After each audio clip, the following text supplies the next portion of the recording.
Hello friends, good morning every one. வாங்க MCX market பற்றி discuss பண்ணலாம். க்ரூட் ஆயில் நேற்று நினச்ச மாதிரி கொஞ்சம் ஒரு பை சைடு போயிருக்கு அப்படிங்கிற மாதிரி சொல்லலாம். ஏன்னா மார்னிங்லேயும் ஈவினிங் வீடியோலையும் இந்த 6593 பிரேக் அவுட் பண்ணால் ஸோ நமக்கு நெக்ஸ்ட் ரெசிஸ்டன்ஸ் ஜோன் 6743 அண்ட் 6818 வரைக்கும் ரீச் ஆகக்கூடிய சான்சஸ் இருக்குது அப்படிங்கிற மாதிரி பார்த்துருந்தோம். ஸோ ஃபஸ்ட்டு டார்கெட் நமக்கு கொடுத்துருக்கு அப்படிங்கிற மாதிரி சொல்லலாம். ஓகேங்களா? ஆக்சுவலி நமக்கு அந்த ஈரான் யூஎஸ் மிலிட்ரி ஃபோர்ஸஸ் பாஸ், அதாவது நிறுத்தி வச்சிருக்கனால க்ரூட் ஆயில் நமக்கு சப்ளை தான் கொடுத்துருக்க வேண்டியது. பட் நமக்கு நேற்று பார்த்தீங்க அப்படின்னா ஒரு டிமாண்ட் ஜோனுக்கு போயிருக்கு. இன்னைக்கு இறங்கிறதுக்கு ஏதாவது சான்சஸ் இருக்கா அப்படின்னு கேட்டிங்கன்னா, யூஎஸ் ஆயில் ஒரு பெரிய ஒரு அப்சைட் டவுன் சைடு ஓப்பனிங்கெல்லாம் எதுவுமே கொடுக்கல. ஒரு ஃப்ளாட் மார்க்கெட் ஓப்பனிங் தான் நடந்துட்டுருக்கு. அது மட்டும் இல்லாமல் வெறும் -$0.17 மட்டும்தான் ட்ரேட் ஆகிட்டு இருக்கு அப்படிங்கிற மாதிரி சொல்லலாம். ஓகேங்களா? ஸோ அப்படி பார்க்குறப்ப க்ரூட் ஆயிலோட சேம் சப்போர்ட் அண்ட் ரெசிஸ்டன்ஸை மட்டுமே நம்ம ஃபாலோ பண்ணிக்கலாம். ஸோ க்ரூட் ஆயில் எனக்கு தெரிஞ்சு மேபி ஒரு 6818 கூட போயிட்டு நமக்கு ஒரு செல்லிங் ப்ரெஷர் கொடுக்கலாம். அதாவது ஈரான் அண்ட் யூஎஸோட சீஸ்ஃபயர் டாக் டோஹா அப்படிங்கிற ஒரு இடத்துல நடக்க போகுது அப்படின்னு சொல்லி ட்ரம்ப் நேற்று அனௌன்ஸ் பண்ணியிருந்தாரு. ஸோ அதனால தான் அந்த மிலிட்ரி ஃபோர்ஸஸ் இப்போதைக்கு போர் வேணாம் அப்படின்னு சொல்லி பாஸ் பண்ணி வச்சிருக்கிறதாவும் நியூஸ் வந்தது. ஸோ அந்த நியூஸை பேஸ் பண்ணி பார்த்தீங்க அப்படின்னா நமக்கு கோல்டு சில்வர் எல்லாம் ஒரு பெரிய அளவில் கொஞ்சம் டவுன்ஃபால் எடுத்திருந்தது. இன்னைக்கு ஈரான் சைட்லேருந்து என்ன சொல்கிறாங்க அப்படின்னா, ட்ரம்ப் சொல்கிறதெல்லாம் போய் அந்த மாதிரியெல்லாம் எதுவுமே கிடையாது, நாங்கள்லாம் டோஹா மீட்டிங்லலாம் உட்காந்து இதை பற்றியெல்லாம் பேச போகிறது கிடையாது, எங்களோட தாக்குதல் கண்டினியூ ஆகும் அப்படிங்கிற மாதிரி ஈரான் சைட்லேருந்து அஃபிஷியலாக நியூஸ் கொடுத்துருக்காங்க. ஓகேங்களா? ஸோ ரிப்போர்ட்டர்ஸ் நியூஸ் கிடையாது. ஏன்னா ரிப்போர்ட்டர்ஸ் நியூஸுங்கிறது வேறு, அஃபிஷியலாக கொடுக்கறதுங்கிறது வேறு. ஸோ இது அஃபிஷியலாக கொடுத்துருக்காங்க. ஸோ அப்படி பார்க்குறப்ப க்ரூட் ஆயில் ஒரு நியூஸ் பேசிக்ஸில் பார்த்தோம் அப்படின்னா ஒரு டிமாண்டு தான். ஓகேங்களா? ஸோ நம்ம சப்போர்ட் அண்ட் ரெசிஸ்டன்ஸ் மட்டும் பார்த்துக்கலாம்.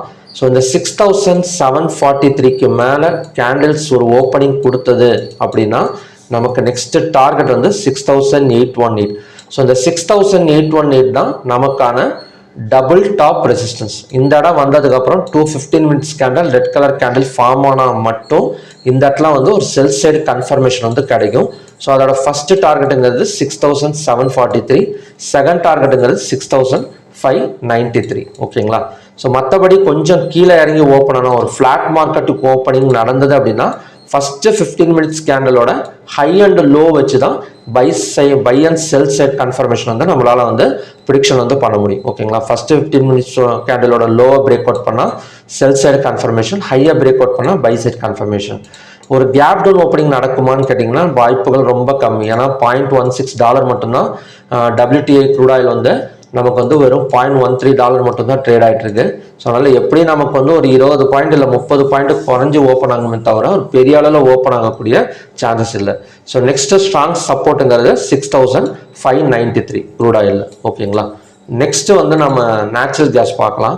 நேச்சுரல் கேஸ் இப்போ நின்றுட்டு இருக்கிற இடம் ஒரு நல்ல சப்போர்ட் அப்படிங்கிற மாதிரி சொல்லலாம். ஸோ எஸ்டர்டே கூட இந்த சப்போர்ட் அண்ட் ரெசிஸ்டன்ஸை பற்றி நான் டெலிகிராமில் போட்டிருந்தேன். இந்த இடம் பார்த்தீங்கன்னா சிங்கிள் கேண்டலாக நமக்கு மேலே வந்திருக்கு. 302 இருந்து கிட்டத்தட்ட 309க்கு அங்கேருந்து மறுபடியும் வேலை வந்திருக்கு. ஒரு நல்ல ஹேமர் கேண்டல் ஃபார்ம் ஆயிருக்கு அப்படிங்கிற மாதிரி சொல்லலாம். ஸோ அதாவது ஹேமர் கேண்டல்லையே ஒரு ஸ்ட்ராங் ஹேமர் கேண்டல்னு சொல்லலாம். சடனாக ஒரு 1 hour, நான் இப்போ வச்சிருக்கிறது பார்த்தீங்க அப்படின்னா 1 hour டைம் ஃப்ரேமில் தான் உங்களுக்கு எக்ஸ்பிளைன் பண்ணிட்டு இருக்கேன். ஸோ இந்த 1 hour டைம் ஃப்ரேமில் சடனாக இந்த 1 மணி நேரத்தில் ஒரு நல்ல ஹேமர் கேண்டல் ஃபார்ம் ஆயிருக்கு. அந்த இடத்துல தான் இப்போதைக்கு நமக்கு நேச்சுரல் கேஸ் நிற்குது. எப்படியும் 303.2 நேற்று க்ளோஸுக்கு மேலே தான் நமக்கு ஓப்பனிங் கொடுக்கும். ஸோ அப்படி கொடுத்தது அப்படின்னா கண்டினியூஸாக நமக்கு ஒரு 315.9ங்கிறது தான் நெக்ஸ்ட் டார்கெட் அண்ட் ரெசிஸ்டன்ஸ். ஓகேங்களா? அதாவது நேச்சுரல் கேஸை பொறுத்த வரைக்கும் எல்லா ஸ்கிரிப்டுமே ஒரு மாதிரி போனால் கூட நேச்சுரல் கேஸ் மட்டும் அடம் முடிச்சுட்டு அது பாட்டுக்கு தான் போயிட்டு இருக்கும். ஓகேங்களா? நேச்சுரல் கேஸுக்குன்னு அதாவது நியூஸும் அவ்வளோ சீக்கிரம் அஃபெக்ட் ஆகாது. அதே சமயம் டெக்னிக்கல்ஸ் வச்சு கூட பண்ணிடலாம். பட் நியூஸஸை வச்சு நம்ம பண்ணுறதுங்கிறது கொஞ்சம் ரிஸ்க் தான் நேச்சுரல் கேஸை பொறுத்த வரைக்கும். அடுத்தது கோல்டு. ஸோ கோல்டு நமக்கு எஸ்டர்டேலேருந்து இன்னைக்கு வரைக்கும் ஒரு $100 பக்கம் டவுன் ஆயிருக்கு.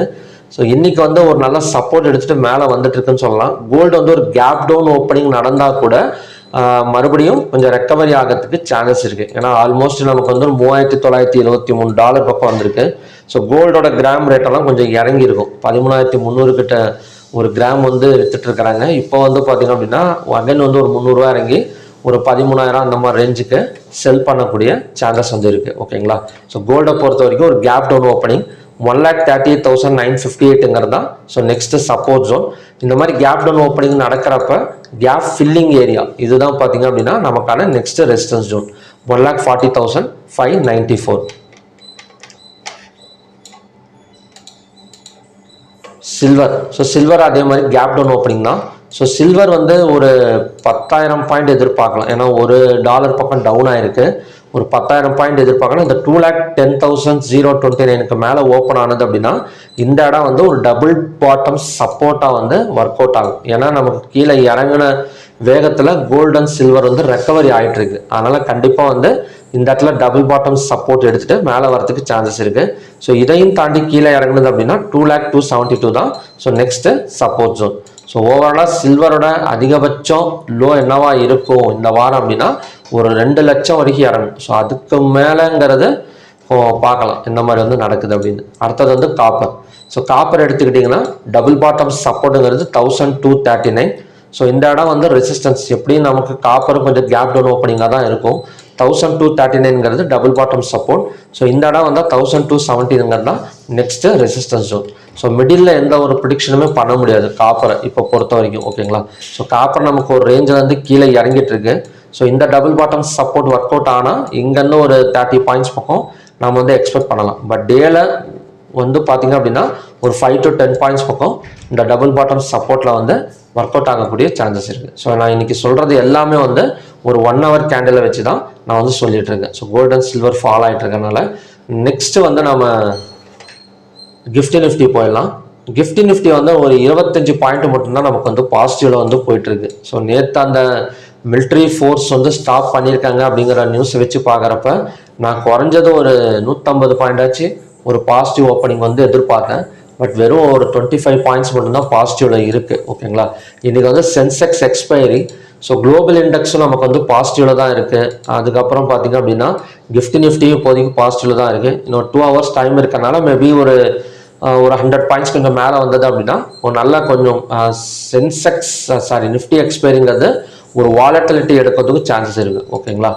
நெக்ஸ்ட் வந்து ஏடிஆர் வேல்யூஸ் நியூட்ரல் தாங்க. பெரிய அளவில் வந்து நமக்கு வந்து இது கிடையாது. என்ன சொல்றது அப்படின்னா ஒரு அதிக அளவு பாசிட்டிவோ அதிக அளவு நெகட்டிவோ கிடையாது. ஒரு நியூட்ரல் தான்.